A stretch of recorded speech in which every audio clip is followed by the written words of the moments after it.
Hello, welcome to Only God Rescued Me, my journey from satanic ritual abuse. I'm Lisa Meister and I'm a survivor. Today, I'm very happy to bring to you Lily, who is also an SRA Victor, and she is part of a deliverance ministry team that they called Powered by Jesus Christ. So I know Lily has a very interesting story to share with us, and then getting into ministry, which is the fun part of the stories when you start getting into redemption and when Jesus gets brought into the picture. So welcome, Lily. Thank you. Thank you. I'm honored to be here. So can you tell me Thank you. about growing up? What kind of a family did you have? It's funny because when I heard your story, um, it really resonated with me because I'm the oldest out of 5 girls, and my parents are both immigrants from Mexico. And my dad was very, very into the Catholic Church. So much so that he put us all in Catholic school, and he was always involved. It was like Mr. Sanchez, like everybody knew who Mr. Sanchez was in the Catholic Church. He had these weird relationships with the priests where I always saw them having meetings. I remember, being at the rectory like all the time. Like I don't even remember exactly the memories haven't come out fully, but I remember being in the rectory a lot. So a lot of Catholic Church was pretty much my upbringing, and very strict. My dad was very, very, very strict. He expected A's all the time in our grades. He didn't let us talk to many people. He kept us very, very sheltered, including my mom, very, very sheltered. So yeah, that's kind of the way it was. And we all were Excel students. All of us, all 5 of us, we all were on the honor roll. We were all taking AP classes, got into universities, got degrees, and so forth. So yeah, it was very strict and very just here. So yeah. You will perform, you will make us look good. Yes. And the funny thing is that we were known as, here come the Sanchez girls, because we were so well groomed, properly groomed all the time. We were never a mess, like always wearing like these nice dresses, nice hair. And everybody just like will look at us like, oh, that's such a beautiful family. And to myself, I would always think like, if you only knew like what was happening at home, it was a whole different story. So what was it like at home? At home, it was super, super stressful, because my dad would go into rages like all the time. I mean, he was always, you just never knew when he was going to explode and just go crazy. He would beat us, he would belittle us, mostly my mom and me. And I think probably me more because I was always kind of like the defense for my four younger sisters. So I would always kind of jump in and then I would tell them to run, and then they would run and hide. And then, so of course he would take out all his aggression on me usually. Wow. Yeah. So it was hard. It was hard. Right. Were you sexually abused when you were growing up? So I didn't know I was sexually abused until memories started coming back about right after college, about 25. I was 25. I had gone to see a therapist that had done EMDR on me, and a memory surfaced of my dad doing something to me. And the memory that I had, I was little. And I knew I was little because I was sitting on a chair and my feet were dangling, and he was molesting me.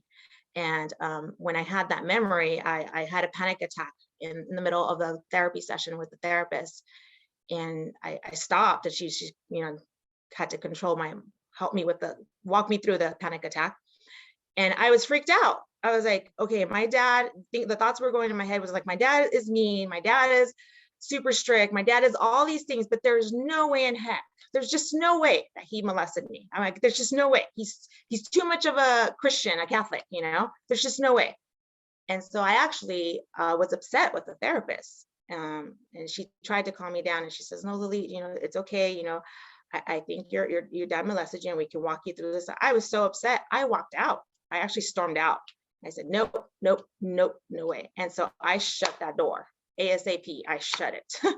And I did not go back to see her, which now looking back, she was a great therapist. She was a great Christian therapist. And I was so blessed to have met her, but I shut the door because I wasn't ready. I wasn't ready to uncover those memories. So yeah. Wow. So EMDR, for those people who don't know, it's eye movement desensitization. So I did that, and um, they had like a paddle like in each hand, and then one would kind of vibrate, and then the other one back and forth, and it stimulates your right and left brain and helps traumatic memories to come forward so that you can deal with them. So instead of talk therapy, which very slowly brings your traumatic memories forward or dealing with them so they don't bother you as much, it's a much quicker method. So when I did it, we did it over specific SRA flashbacks that I had, and we'd go from the beginning of a session to me just stuttering and running over my words, not able to express it, to the end being able to go through the whole thing and tell you about it without the emotional falling apart, which was a lot of work for 2 hours, but it's amazing, Mhm. that we get that. So it kind of opens the door in your memories Yes. to allow some stuff out. It's not hypnosis. It's nothing weird like that. It felt weird, feeling Right. the vibrating like this is going to do something. You got to be Right. kidding me, but it really does. It's Right. interesting. Yep. Yep. For sure. I'm forever grateful for that. And I actually have done continue to do EMDR after later on in life when memory started coming back more. So Yeah, when you have those memories that are just so traumatic that you just can't, they still terrify you so badly, it really helps you to get on yes. top of them. So, how then did you move from 25, that first memory, to opening the door to at least the sexual abuse part? Well, that's the one thing that I did discover was that I really knew how to close the door on things. You know, when my dad would beat me, when my dad would do stuff, I was really good at dissociation. I knew how to put on a show. I know how to perform. I know how to put on, a happy face if things are going wrong. And so that's what I did. I closed the door at 25 and I said, I don't want to open that. And then at 28, I met my husband. And then I fell madly in love and just completely just gave myself all to my marriage and blocked all those memories. But then around 30, stuff started creeping back in, things that more stuff started coming out. And I was just like, what the heck is this? Why does this keep going? And so then now I started on a search, like, is this real? Is this really real? And so I started asking my sisters, do you guys remember this? Do you guys remember that? They would always just say like, no, Lily, you need to let that go. You need to let that go. The memories were just constantly coming. So I knew something was there. I just, and now I was in search mode. I need to search. So I started searching. Yeah. So, what did you find? Well, I didn't know at the time about dissociation. I didn't know about alters, but man, my alters were going crazy. And so what ended up happening was I really hurt my marriage because there was just so many highs and lows and just different personalities and not personalities, dissociations, different inner parts. And my husband would say, I don't know what Lily I'm going to get every time I come home. And I remember hearing that all the time. And it was just like, oh my gosh, am I going crazy? Like, what's going on? It was so much. So I started searching for God, for answers. So it's what I started doing. So I left the Catholic Church for one. I left the Catholic Church because whenever I tried to talk to a priest about it, they were not helpful at all. They were actually making it worse. They were telling me that that I needed to let it go, that I needed to stop thinking about stuff like that I needed to forgive, and it's probably my mind's probably making it up. It wasn't real. Oh, wow. Um, and so I started having all the marital problems a lot. So my husband and I actually separated in 2010. We separated, and that's when I left the Catholic Church. And I knew there was more, but nobody was giving me answers. So I left the Catholic Church, and then I found a Christian church. And I was really surprised that when I went to this Christian church, they wanted to pray with me. Not once did anybody in the Catholic Church say, can we pray together? Not once. And I was just like, oh my goodness, that's the first thing they should have done. They didn't do that. But Wow. at this Christian church, Calvary Chapel, they said, let's pray together. And then when two or more are gathered, there he is. Well, he for sure showed up, because then he started walking with me, and I started to just get to know him better, God, because I thought I knew God before, but that was a lie. It was an illusion. I knew religion really well. I didn't know God. I didn't have a relationship with God. Before that time, I always thought God was this angry person being that would get upset with you if you did something wrong, and if you weren't performing and if you weren't being perfect, he didn't like you. And so at this time, my marriage is failing, so I'm not doing well. So I'm not going to go to God, because he's an angry God that's going to get upset for me for failing. So when I went to this Calvary Chapel, they were like, no, that's not God. And I was like, what? Then who is he? And God started introducing himself to me, or I allowed him to introduce me to him, because he was always there. It was me that wasn't letting him in, or wasn't getting to know him. And I had never really read the Bible as a Catholic. I mean, I read, whatever they read at church on Sundays, but me pick up a Bible and actually sit down and read it, no, I had never done that. And I went to Catholic school, you would think. So I grew up Catholic too. They don't want you reading the Bible. yeah. You can't understand it. You have to, Yes. yeah, you Yeah. have to be trained in the Bible to get it in the Yes. Catholic Church. Yeah. Yeah. Yeah. I got that too. It's too much for you. Nope. Just, you can't. Okay. I believed it. I mean, I believed, everybody that was teaching me, I was a kid. So yeah.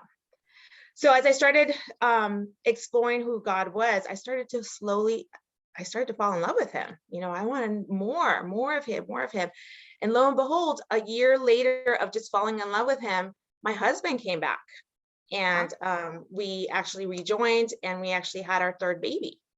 And it was amazing. It was just, I was like, whoa, God is so amazing. He restores everything. And it was good.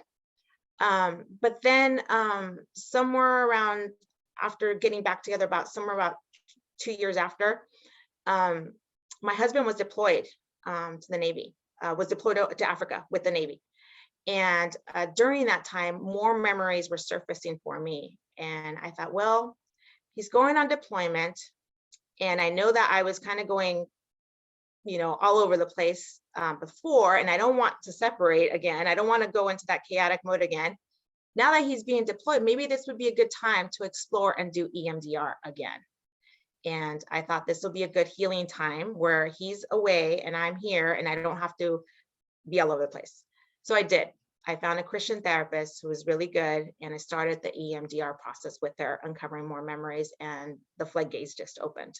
I mean, I was having panic attacks all the time. I mean, she was seeing me twice a week. So I was doing intense healing with her, and she was very helpful. But I was also in the middle of like, I can't believe this happened. I can't believe this is real. So as I started to uncover more, I wanted more answers. And so I went to my sisters and asked them again, okay, these memories are coming up and you were there. What do you remember? And they all, denied it, all of them. And actually they stopped talking to me for a period of time. So I felt very, very alone. And it was stuff that I didn't want to bring up to people at church, because I felt like they were going to judge me, even though I'm not the one that did the action, that my dad molested me.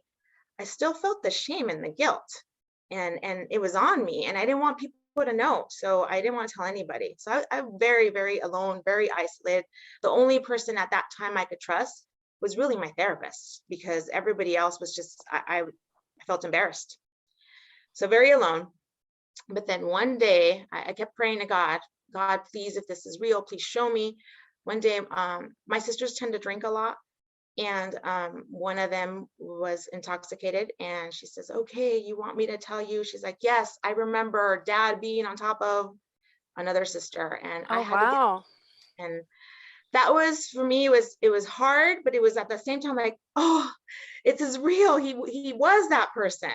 And so then that's when I allowed more doors to open, and said, God, take me there. I'm ready. I want to explore more. Take me. And so, yeah, that's how it started. So when did the SRA start coming up? So the SRA stuff happened way later. because so my husband came back from deployment, and something happened to him over there that he would not want to talk about. I'm feeling isolated and alone. I'm happy he's home, so I'm smothering him. I'm smothering him because I just want to be holding him and so forth. And he's just kind of like, get off of me, get off of me. And that was too much. So much that he wanted a divorce again. And there's other stuff that's going on with my husband as well. So, but this is about this stuff. Before we separated, before that second separation, things were happening in the house. I was hearing voices. I was seeing black shadows. I thought I was going crazy. This is all right after doing the EMDR.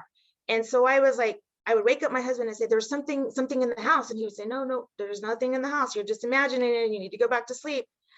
But later the voices started turning into mocking me, just making fun of me. And I thought I was going crazy. And I told my therapist, and she just prayed with me. There was no explanation. Anyways, then my husband said he wanted a divorce.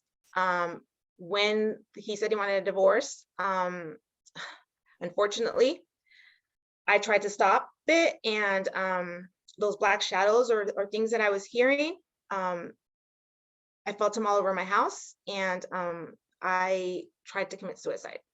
Oh, wow. I took a whole bottle of Xanax and a whole bottle of whatever they Wellbutrin and some other stuff that they had given me before I was seeing this Christian therapist, a psychiatrist, that I just still had.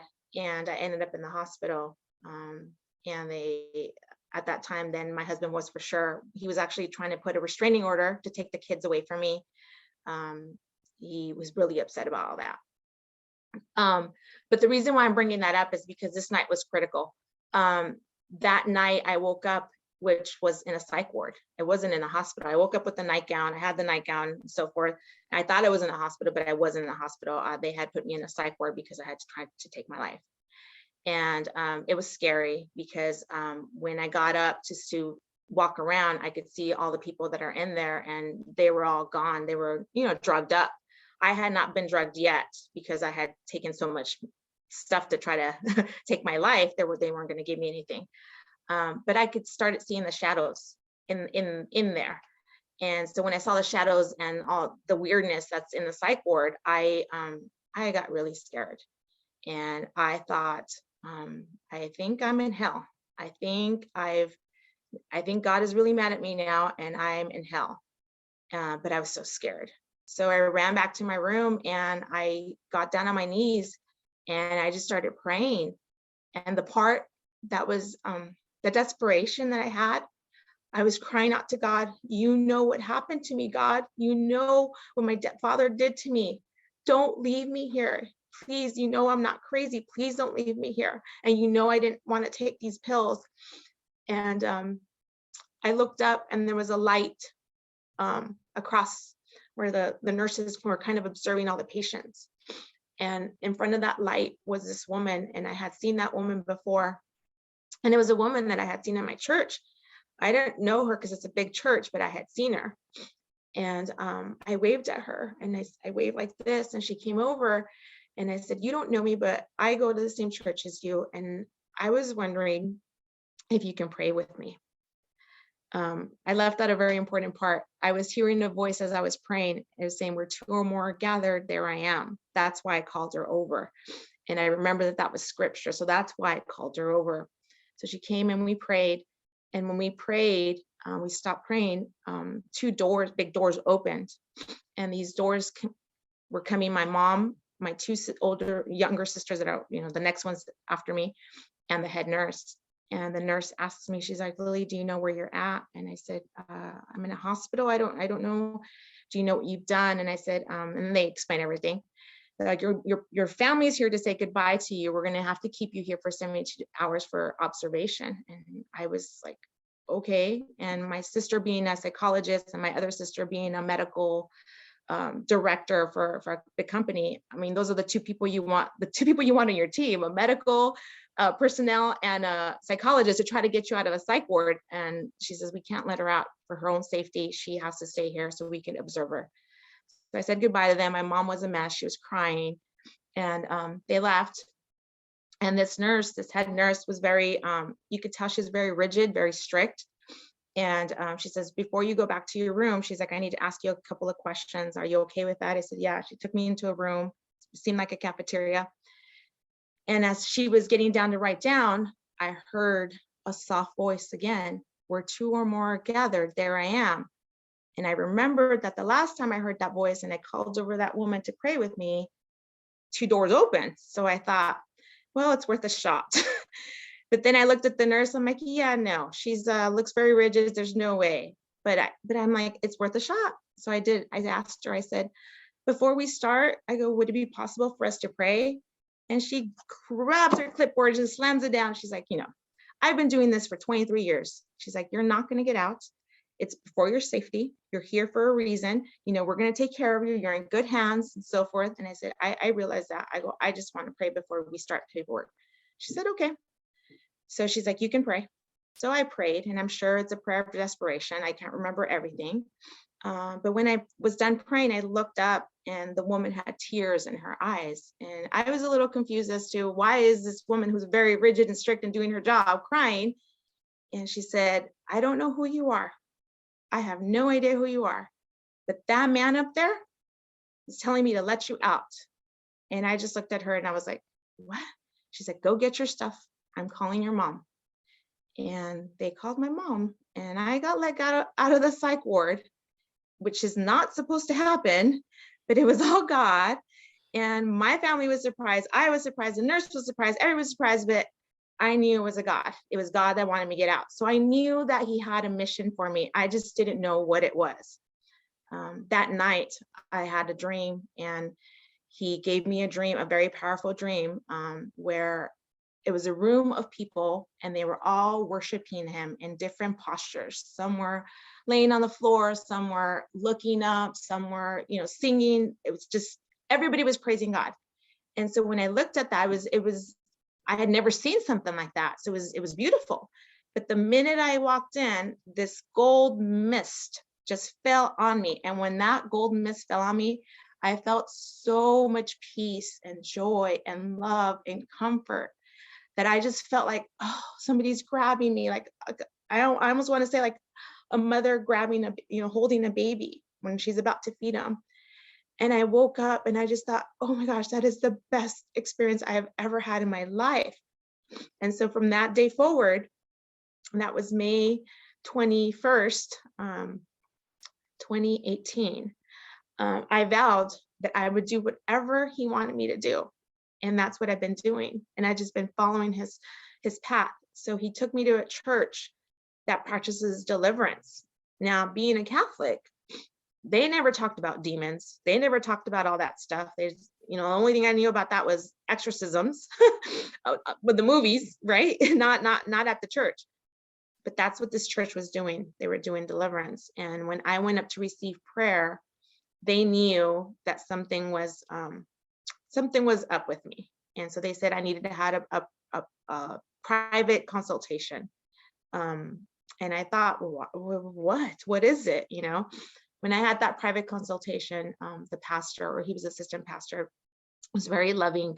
He read a lot of scripture to me, and I understood. And he says, do you believe Jesus Christ is being your savior? Because that's super important. And I said, yes, absolutely. And he says, okay. He's like, you've got you need some deliverance. And I was like, what is deliverance? And he explained to me that, he says, I'm just going to pray, and, something might manifest or might not. She's like, you might feel something, just be in God's presence, is what he said. And I said, okay. And he prayed over me, and I started manifesting. I mean, so much. I had never, ever experienced something like that. This cry was coming out of this voice it was scary because it was my first time. But it was like, how is that happening? Like, I couldn't even move. My hands were down, and it was weird postures that I had never experienced or seen. And he was calling out the spirit of suicide. The spirit of suicide was the spirit that was reigning. It was the strong man, for sure. And so he did not want to go. He did not want to go, but he finally did. And once that left, it was like a whole layer of like a whole veil just got lifted from my eyes and I could see way better. I wasn't fully delivered yet, but that was the start of deliverance. And so I continued to go to that church to learn, and God opened a path for me to learn how to do it, because at that church, they don't allow people to do deliverance, not just anybody. You have to actually be an assistant for 2 years. And for God just opened doors. I went straight into the deliverance team. I mean, the pastor, when he met me, he put me right away in. So I got to learn deliverance right away. So I knew God's giving me he's training me for something. He's definitely training me for something. So when did the SRA memories come out? The SRA memories came out when our deliverance ministry started, and we had gone to support a popular ministry that's going on right now out at the beach.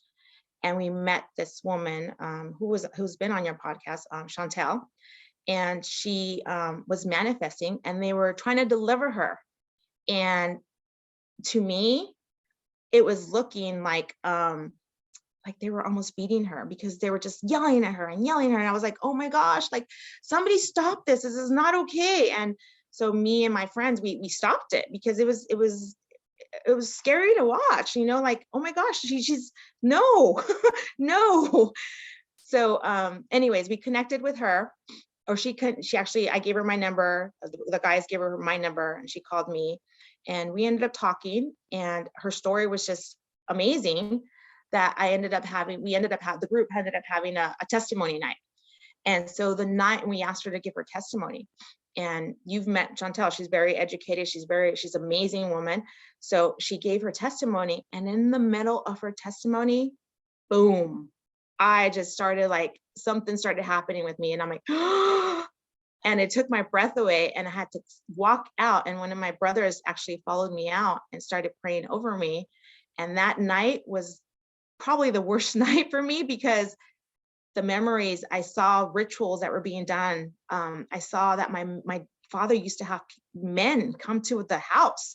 I started remembering all these things that I hadn't remembered in EMDR. But when I heard Chantel's testimony, that's when the SRA memories came out. And then my brother said, I think you're SRA. And I was like, oh no. And so I was like, whoa. And so, yeah, sure enough, those memories, I said, okay, God, I trust you. You have gotten me out of the hardest places that I've, could possibly be. And I trust you. So he's walked alongside me and given me more memories. And it hasn't been as hard as it was before. I mean, it was, but it wasn't, So, Well, you yeah. have the deliverance God part of it now Yeah. that you didn't have in the last with the Right. sexual abuse stuff. Right. So were you able to like figure out, was the group your dad was involved in part of the Catholic Church? Was it like Black Mass sort of stuff? I don't know exactly. I don't know exactly what he was involved in. I just know, like I said, he had a lot of meetings with the priest. The priests would come over to our house all the time too. Oh, the other thing that I did know is that there's 5 of us. All of us somehow went to Catholic school for free. Like, he didn't have to pay. How is that possible? Wow. So there was things there, like, and then everybody, like I said, everybody knew who Mr. Sanchez was. So he had some power, or some type of. And then also I remember that they would have meetings with people all the time. My mom doesn't remember a lot. That's the part where it troubles me. My mom says, I don't remember that. I don't remember that. And it's like, oh my gosh, Mom, you were there. I remember. And she's like, no, because I have a good relationship with my mother, and she is a Christian, and they're divorced. But she says she doesn't remember. But I believe she was abused too. And that's why she doesn't remember a lot too. Do you think she knows about the sexual abuse in the house? I think she does, but she's scared to admit it. She's like right there now. Do you think she knows about the SRA? I think she does, but there's she doesn't want to talk about it. So she just Yeah. pretends like it didn't happen. So you Because she don't was think she was like partnering with him in the cult? I don't think she was partnering with him, but I do think she was involved forcefully. Like she was Right, made to do it. Yeah. right. Because I So know for some women, they will kill your child if you don't do this, and they can be manipulated and vulnerable yeah, because yeah, of being a mom. yeah. So it gets complex if you start looking at a group who's Right. choosing to be there, who's kind of been manipulated, forced to be there, and to be able to figure that out would be difficult. So my mom and my dad actually kidnapped my mom. They were here in the United States. My dad was 28 and my mom was 16. And he kidnapped her and took her to Mexico. And Mexico is where my dad's group started, I think, with the Catholic Church. And they forced her to marry my dad. She ended up getting pregnant, and her firstborn baby, they say that he died with the umbilical cord around him, but she doesn't remember all that stuff. Oh, So she lost wow. her first baby, which was a baby boy. So a lot was done to her too. I know that too. She's been very abused by my father as well. So that's probably why she doesn't remember a lot. And if I remember my mom growing up, she was always in a daze. I mean, she was gone. I was the mother to my four sisters because she was, I remember a couple of times she would just be passed out on the floor. Like she wouldn't even make it to the couch. And so I would just take care of the kids because she was out. So I know that she went through a lot too. Wow. How's she doing nowadays? She's doing better, but she's not healed. She's just kind of pushes to the side. I think some people, their strategy is I refuse to look back. Mhm. No matter how bad it is, I will not go there. Yes, that's basically what my mom and my sisters do. Where How I'm like, I want to learn. I want to know, God, take me there just so I could heal and pull out that root, pull it out and take it out of me. And they don't want to look back. So right. Now, at some point, you got connected with Dr. Scott Bitkin. How did you find him? So another God moment. So my brothers and I, there was two brothers that I was doing, brothers in Christ. When I say brothers, because I have no brothers, blood brothers, Casey and Joe, we were doing ministry together, and the way we all came together was very just a God moment. But anyways, we had been doing ministry for about a year, and as we were doing these deliverances, it seemed kind of like harsh and hard on some people. And I'm primarily talking about the SRAs because they weren't, stuff would happen, but they weren't getting freedom, and we were like stuck. So we started praying. I started praying about, God, show us another way, show us what's going on. And he started showing us to do the inner healing process way on our own. But one of our brothers was like, oh, seems very like hypnotic. It sounds very new agey. I don't know if this is like what God's really telling us. And I truly believe, and we were seeing results. I truly believe this is God speaking to us, guys. And there was one brother that was just like, yeah, I don't know. I don't know if we should continue doing this. So I remember being at work and I was praying, God, if this is you, send me a confirmation. I kid you not. I went on the internet, just typed in inner healing for SRAs, and the first thing that popped up was Dr. Scott, and I was like, okay. So I looked into it, and then I sent him a message. Do you help SRAs? He called me. He called me right Wow. away. And then I told him what we had been doing and what was going on. He's like, oh, wow. He's like, you're on the same path I was on, years before. He's like, it's a good thing you're calling me so that you can watch the training and you can just, go from there. When we watch the training, I'm like, this is what we've been doing. This is what we've been doing. Oh my goodness, this is so God. So it was a confirmation. It was a straight confirmation. Minus we were not doing the separate the soul from the spirit. We were not doing that part, which is the part that we were missing, because we didn't know at that time until we met Dr. Scott that we were dealing with little kids inside. We didn't know that. And so that was huge for us. Huge. Because you So cannot cast out a dissociated part. Exactly. And that's what the ministry was trying to, the other ministry that we were working with early before when we met Chantel, they were trying to cast out inner littles. And you can't do that. You're hurting them. They're going through the traumatic experience again, kind of. So Right.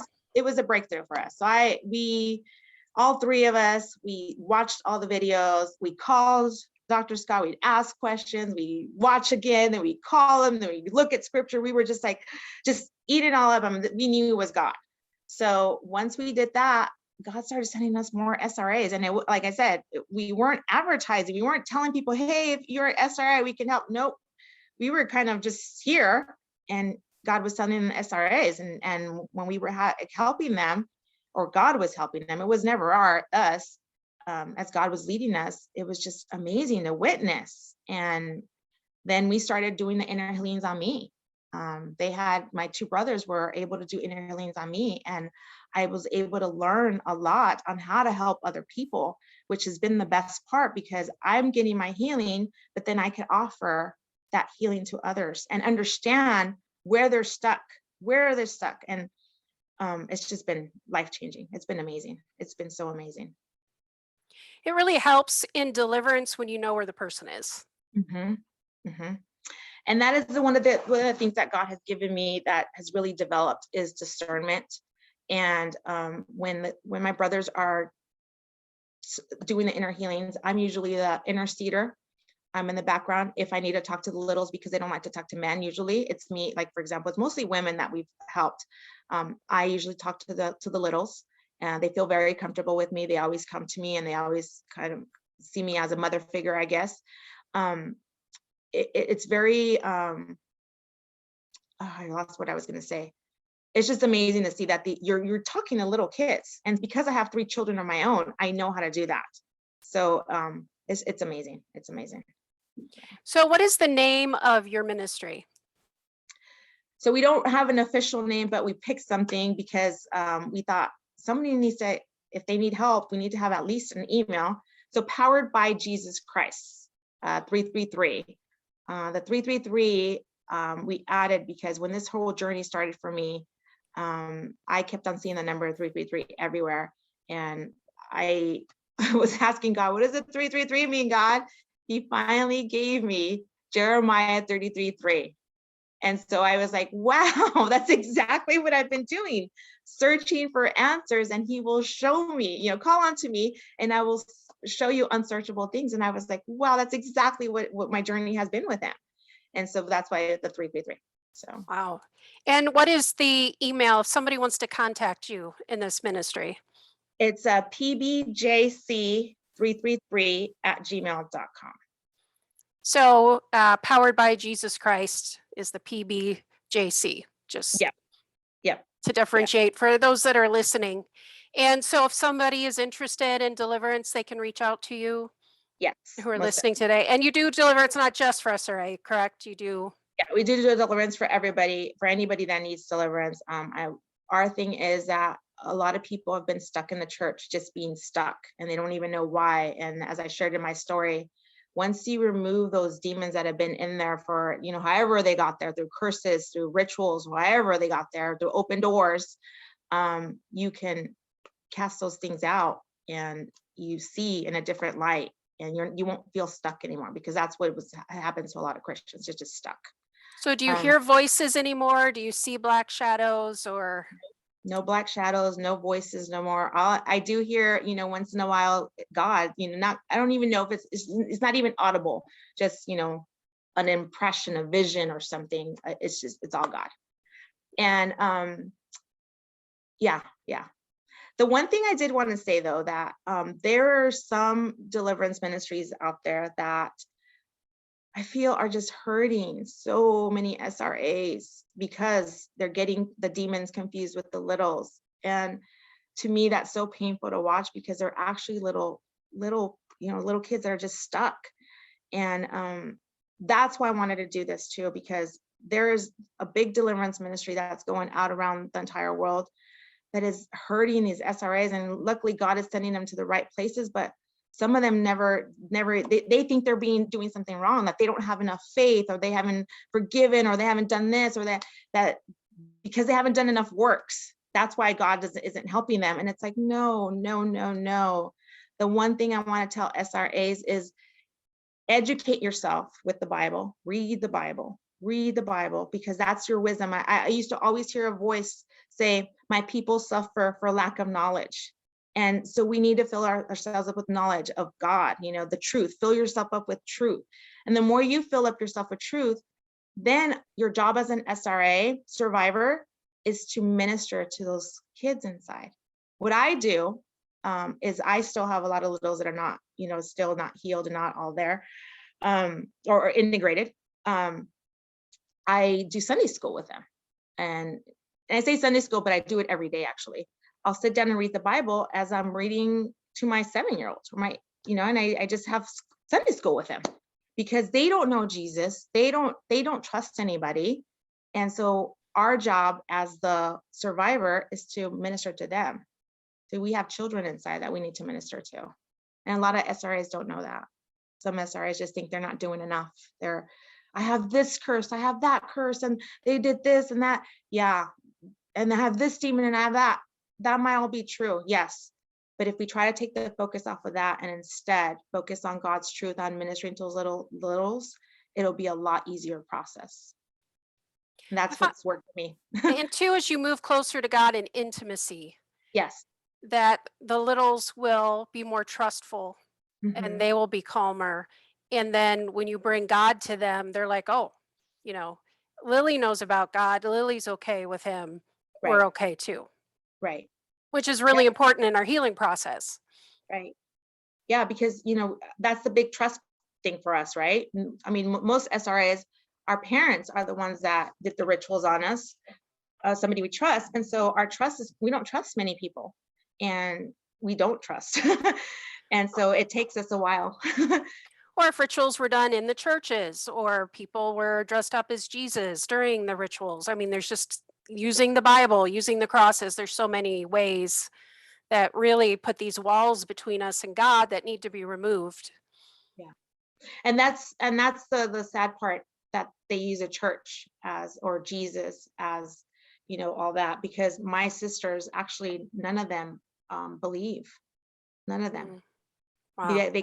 I think in their mind, they blame God for what was, even though they don't remember, or they don't want to say they remember, they do remember, because they don't want anything to do with the church at all, or with God.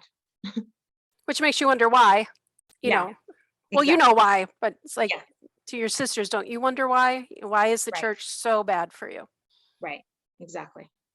Exactly. So I think it's very important for the church to understand that when SRA survivors get healed, that spiritually we can be important to the church. So Mhm. I'm thinking of you with your team, where you're the one that's spiritually attuned and hearing these things from God, that we have this closeness to God that a lot of other people takes them a long time to get to, which it's like we can be beneficial to the church. Mhm. You'll get us to that place of healing, and then it'll open up the doors to where we can get plugged in at churches and actually be used. And it's an exciting time when you start stepping into a ministry role and be able to help other people to get free. Yes. Amen. Amen. Yeah, we're definitely, it's kind of like we're a channel, right? Because we've already been through it. We know how it feels, that we can help them. Yeah, I agree. Agree. And that's our goal, is to just get more people free, and pointing their eyes, getting their eyes fixated on God, because a lot of times we try to look for the right therapist, the right psychologist, the right friend to hear us out or whatever. And really, is if we just keep our eyes on God, everything will start to open up in a lighter way. Yeah, So, are you at a place of peace right now in your life?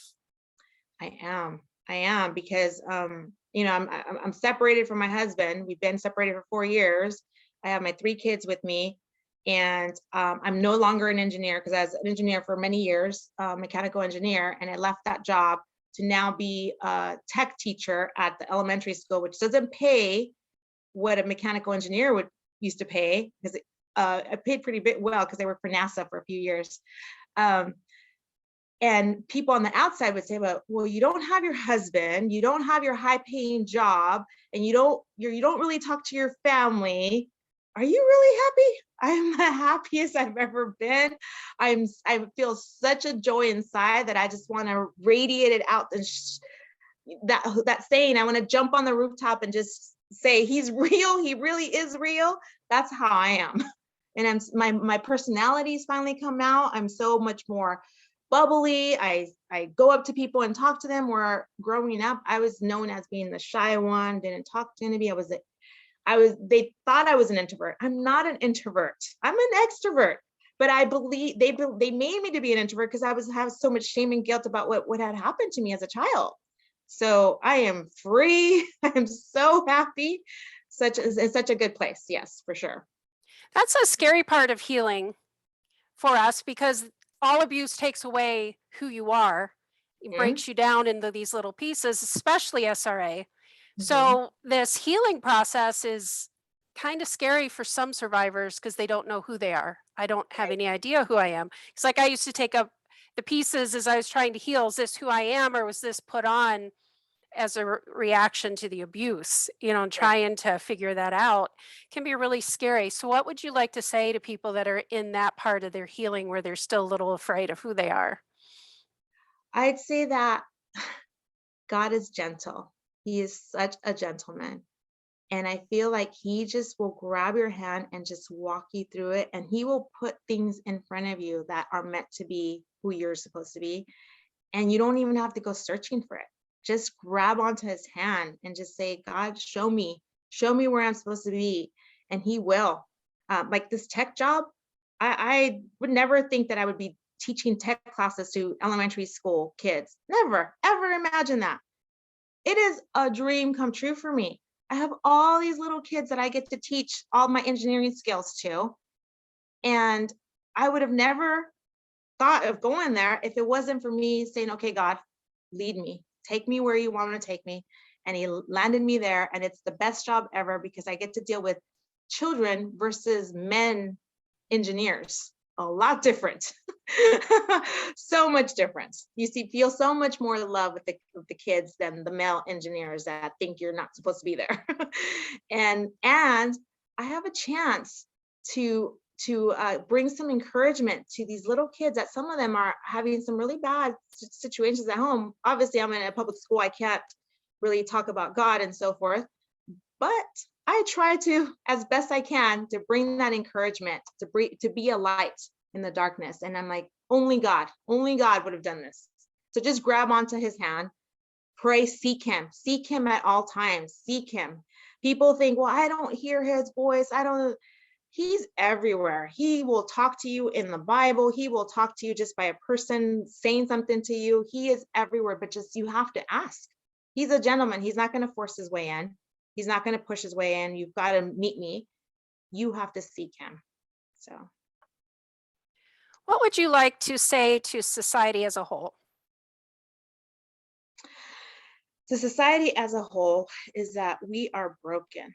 We are so broken. And if we just love each other and have compassion and empathy for each other and forgiveness, um, our life would just be so much different. And I think I know that is what God intended for us to do, to have that love, compassion, and empathy for our neighbors and be there for each other, because there are so many people that are just alone and they just need just a touch. There's people that don't even feel a touch from somebody, just a wave or smile or anything. Just love each other because we're all in here. We're here together. So the greatest commandment Jesus gave us, right? Love one another. So yeah, And we need a lot more of that in the world. for sure. For sure. What would you like to say to survivors? To survivors, wow, you guys are special. You guys are, I feel like SRAs are the frontliners. And I know when you're in the thick of it and when you're feeling all those things, you think, how could God do this? Remember, it wasn't God. It was not God. But the beauty in this, what the devil intended for evil, God will use for good. And you, SRA survivor, you are that, the good. Because of what you've experienced, God is going to use that to bless so many. So not today, Satan, and Satan, you thought you had gotten, the best of the SRAs. No, they're actually the frontliners, the ones that are actually going to help a lot of people. So stay brave, stay courageous, and keep your eyes on God at always, always, always. Not man, because man will always fail you. Man will always let you down, but God will always be there. Thank you so much, Lily. Of I just course. really appreciate you coming on and sharing your story with us. Thank I know it'll you. be encouraging to everybody. And before we go, at the end, if you stay on, we've got the outro prayer with Scott Allen. If you want to join with us as we're calling in the shaking of the Luciferian kingdom. So I'm putting that at the end of every podcast that we're putting out right now so that all of us can walk into the offensive in this area and really start shaking. So Amen. thank Amen. you. You're welcome.